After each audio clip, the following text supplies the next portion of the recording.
इस दुनिया में सबसे पुराने पिरामिड्स कौन से हैं? मैक्सिमम लोग इसके जवाब में इजिप्ट में मौजूद the great pyramids of Giza का नाम लेंगे, जिन्हें ऑफिशियल रिकॉर्डेड हिस्ट्री के हिसाब से आज से करीब 4500 साल पहले 1500 से 2700 बीसी के बीच में बनाया गया था। बट डू यू नो कि Guinness book of world records के मुताबिक केरल पिरामिड्स इस दुनिया के ओल्डेस्ट पिरामिड्स है और इन्हें भी इजिप्ट में ही करीब 2630 बीसी के आसपास बनाया गया था।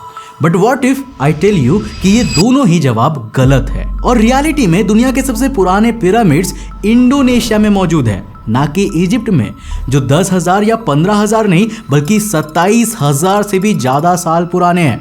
मतलब कि इंडोनेशिया के ये पिरामिड्स दुनिया के सबसे एंशिएंट पिरामिड्स हैं। पर आखिर कैसे और आखिर इन्हें किसने और कैसे बनाया?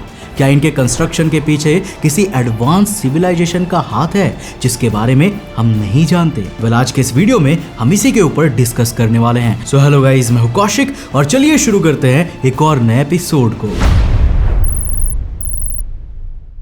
इस कहानी की शुरुआत होती है साल 1890 में, जब एम.डी. कोर्ते अपनी लोकल रिसर्च के लिए इंडोनेशिया के जावा में घूम रहे थे। तभी उन्हें जंगलों के बीच में एक पहाड़ी जैसा स्ट्रक्चर दिखा। अब वैसे तो पहाड़ों का होना किसी भी जगह पर बहुत बड़ी बात नहीं है, मगर बड़ी बात थी यहाँ पर पाए जाने वाले फॉसिल्स और स्टोन्स। कोर्ते की रिपोर्ट के बेसिस पर डच हिस्टोरियन रोजियर वेरबीक ने अपनी किताब ओदे देन वानजावा में इस जगह का जिक्र करते हुए बताया है कि गोए नोएंग पाडांग की चोटी पर 4 टेरेस खुरदरी सीढ़ियों के सहारे एक दूसरे से लिंक्ड है और इन सीढ़ियों के अलावा भी वहां पर ढेर सारे ऐसे एंडेसाइट से बने हुए स्टोन स्ट्रक्चर मौजूद है जो दिखने में या तो कब्र की तरह लगते हैं या फिर किसी ऐसे एंशिएंट स्ट्रक्चर की तरह जिसे बहुत सालों पहले इंसानों द्वारा बनाया गया था। Well, this was the first recorded description of Gunung Padang, the structured mountain. साल 1890 के बाद इसका अगला डिस्क्रिप्शन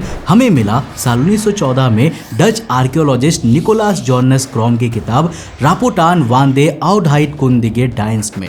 मगर गौर करने वाली बात यह थी ना कि इन दोनों ही अकाउंट्स में से कोई भी पॉपुलर नहीं हुआ और इस साइट को इसकी डिस्कवरी के करीब 90 साल बाद तक भी इग्नोर किया गया, until 1979। इस साल फाइनली इस जगह पर आसपास रहने वाले लोकल फार्मर्स की नजर इस पर पड़ी। यहाँ पर ढेर सारे पुरातात्विक अवशेषों को देखने के बाद लोगों ने बात फैला दी और तब जाकर इतने दशकों में पहली बार ये गुनुंग पाडांग अथॉरिटीज की नजर में आया। पूरे 1980 के दशक में यहाँ की लोकल अथॉरिटीज, लोकल सिटीजन्स और कुछ आर्कियोलॉजिकल इंस्टीट्यूट्स ने इस जगह पर साथ मिलकर यहाँ पर कई जॉइंट रिसर्च कंडक्ट किए और फाइनली साल 1998 में एजुकेशन एंड कल्चर मिनिस्ट्री द्वारा इस जगह को एक हेरिटेज नेशनल साइट एरिया घोषित करने के बाद इंडोनेशिया और पूरी दुनिया में हर कोई जान चुका था कि जावा के जंगलों के बीचों बीच पहाड़ों पर कुछ ऐसे स्ट्रक्चर्स मौजूद है जो अपने अंदर इतिहास के सदियों पुराने राज छुपा कर रखे हैं। और तब से लेकर 2014 तक यहाँ पर एक्सकेवेशन तो बहुत हुई,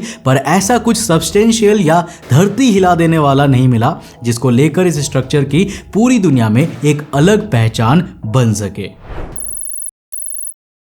अब इसी पहचान के लिए पाडांग इसकी खोज से लेकर 128 सालों तक गुमनाम रहा, मगर फाइनली साल 2018 में वो पल आया जब इसके स्ट्रक्चर और रिसर्च डेटा को देखते हुए कुछ वैज्ञानिकों ने ये थियोराइज किया कि हो ना हो गुनुंग पाडांग कोई नेचुरल पहाड़ी नहीं है, बल्कि इसे इंसानों द्वारा आर्टिफिशियली बनाया गया था। और इस एक फैक्ट ने इस पूरी कहानी की बुनियाद बदल दी।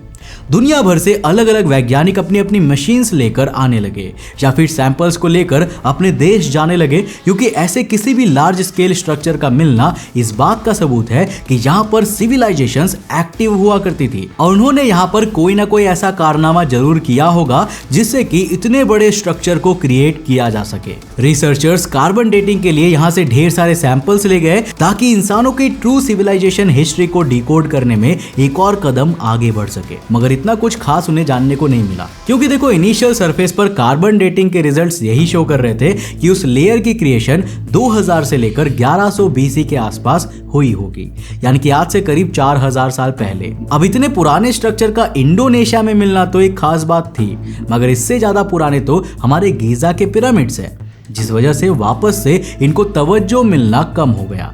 जब तक कि रिसेंटली इस जगह की गहराई में घुसने की कोशिश नहीं करी गई। अब इस जगह को लेकर सब कुछ वापस से शांत हो गया था अनटिल रिसेंटली, जब 20 अक्टूबर 2023 के दिन डैनी हिल में नातविज़ाजा अंदांग बाख्तियार, बेगुस एंडार बी नरहंडोको और उनके कुछ साथियों ने मिलकर आर्कियोलॉजिकल प्रोस्पेक्शन में एक आर्टिकल पब्लिश किया titled geo archaeological prospecting of Gunung Padang buried prehistoric pyramid in west Java Indonesia. और इस रिसर्च आर्टिकल में यह दावा किया गया है कि यह आर्टिफिशियल स्ट्रक्चर असल में 4-5 हजार नहीं बल्कि पूरे 27,000 साल पुराना है। और इसके बाद जो इस बात पर चर्चाएं शुरू हुई उनका कोई भी जवाब नहीं है। इस आर्टिकल में पहले के स्टडीज और डेटा को रिप्रेजेंट करने के बाद कुछ बहुत सी नई बातें पेश की गई, जिनमें से सबसे मेजर शुरू होती है इस माउंटेन के स्ट्रक्चर के साथ। जब इस माउंटेन के स्ट्रक्चर को डिकोड किया गया तो ये पता चला कि ये सिर्फ माटी और पत्थरों की परत से बना हुआ कोई नॉर्मल पहाड़ नहीं है, बल्कि इसके अंदर बहुत सी लेयर्स बनी हुई है जिन्हें आप इस इमेज में देख सकते हैं। जब रिसर्चर्स को यह पता चला था कि इन पहाड़ों की संरचना आज से करीब 4,000 साल पहले हुई थी, एक्चुअली तब उन्होंने ना इसके सैंपल्स को इसके अपर मोस्ट लेयर से निकाला था, जिसे इस इमेज में यूनिट 1 के रूप में डिस्क्राइब किया गया है। मगर जैसे इस लेयर के नीचे जाया गया वैसे ही रिसर्चर्स को सैंपल मिले यूनिट 2 और यूनिट 3 के, जिसमें से यूनिट 2 की कंस्ट्रक्शन आज से करीब 8,000 साल पहले 5,500 से लेकर 6,000 BC की बताई जा रही है, तो वहीं पर यूनिट 3 की कंस्ट्रक्शन डेट करीब 25,000 BC की कैलकुलेट करी गई है, यानी आज से लगभग 27,000 साल पहले।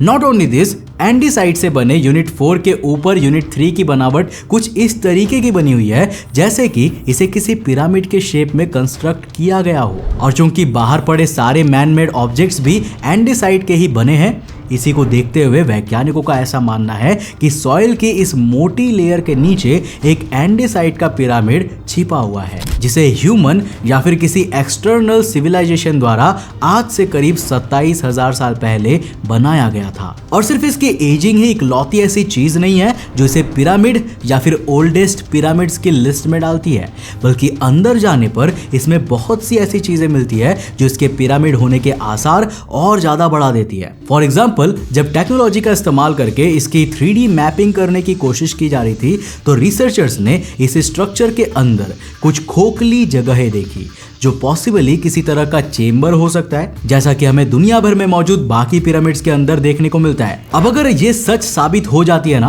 देन इनकी कोशिशें अभी से ही शुरू की जा चुकी है कि किस तरह वैज्ञानिक उन चेंबर्स में कैमरास इंसर्ट करके वहां के इमेजेस लेने की कोशिश कर सकेंगे। अब क्या पता इसी बहाने हमें ह्यूमन हिस्ट्री का कोई ऐसा अनकहा किस्सा मिल जाए जिससे हम अभी तक अनजान हो। एक और चीज जो इसके पिरामिड होने के दावे को सपोर्ट करती है वो है इसकी बारीकी।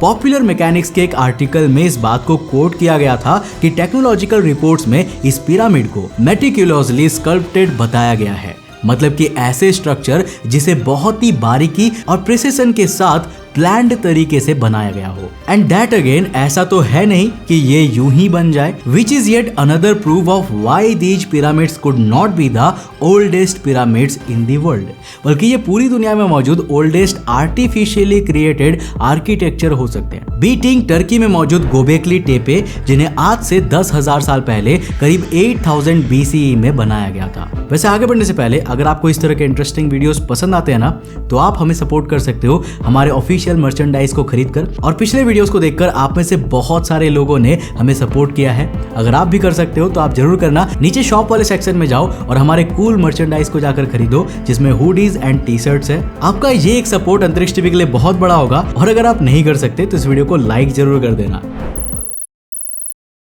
हालांकि सारे सबूतों के सामने होने के बावजूद दुनिया भर के कई आर्कियोलॉजिस्ट बात को मानने के लिए नहीं तैयार है कि यहाँ दुनिया का ओल्डेस्ट स्ट्रक्चर खोजा गया है। पर क्यों? वेल, इसके 3 रीजंस है। पहला है इनफ एविडेंसेस का ना होना। यहाँ पे अभी तक इतनी रिलायबल रिसर्चेस नहीं करी गई है और ना ही किसी ऐसे क्रेडिबल इंस्टीट्यूशन ने यहाँ की सैंपलिंग की है जिसकी डेटा से इस बात को कंप्लीट एश्योरिटी मिलती हो कि सामने रखे गए सारे प्रूफ्स सही है। And that make them sceptical, जिस वजह से वो इतने बड़े क्लेम को नहीं सपोर्ट कर पाते। दूसरा है रीजनल डिस्पैरिटीज का होना।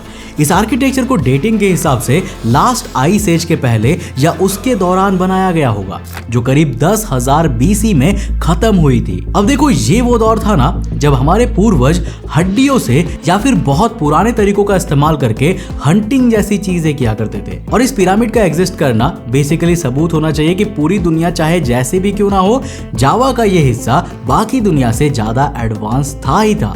बट अनफॉर्चुनेटली ये केस भी गुनुंग पहाड़ के साथ मैच नहीं होता है, क्योंकि इस साइड से ठीक 40 किलोमीटर दूर हड्डियों से बने हुए टूल्स मिले थे, मीनिंग कि यहाँ के लोगों का भी वही हाल था जो रेस्ट ऑफ द वर्ल्ड का था। नाउ सिंस इसके आसपास कुछ भी ऐसा नहीं मिलता है जो उस डेटिंग के साथ इस टेक्नोलॉजी को मैच करा रहा हो, इस वजह से आर्कियोलॉजिस्ट इसकी एग्जिस्टेंस में बिलीव करने से और ज्यादा कतराते हैं और क्रेडिबिलिटी नहीं देते। Now last but not the least, इनका कहीं पर भी कोई भी मेंशन नहीं मिलता है। लाइक जैसे गीजा के पिरामिड्स का मेंशन हमें इजिप्शियन हिस्ट्री में मिलता है, अब रामायण और महाभारत का मेंशन तो खुद हमारे धर्म ग्रंथ और उन लोकेशंस के आर्टिफैक्ट्स देते हैं। ठीक इसी तरह अगर इनका भी इतिहास से कोई संबंध है तो हमें इंडोनेशिया के हिस्ट्री में या इवन माइथोलॉजी में कुछ तो कॉन्टेक्स्ट मिलना ही चाहिए। बट हमें इंडोनेशियन हिस्ट्री बुक्स में भी यहाँ का कोई भी रेफरेंस नहीं मिलता है, और ना ही किसी और माइथोलॉजी या हिस्ट्री में ऐसी कोई कहानी मिलती है जो इंडोनेशिया के बीचों बीच किसी मिस्टिकल पिरामिड के एग्जिस्टेंस का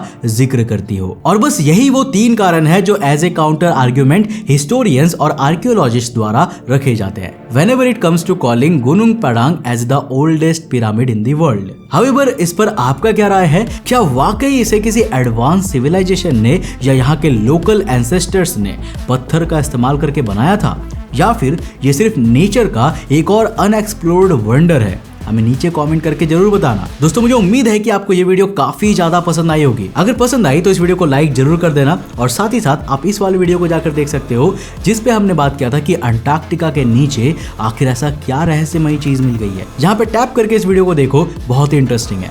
मैं मिलता हूं आपको नेक्स्ट एपिसोड के साथ, तब तक के लिए बाय, जय हिंद।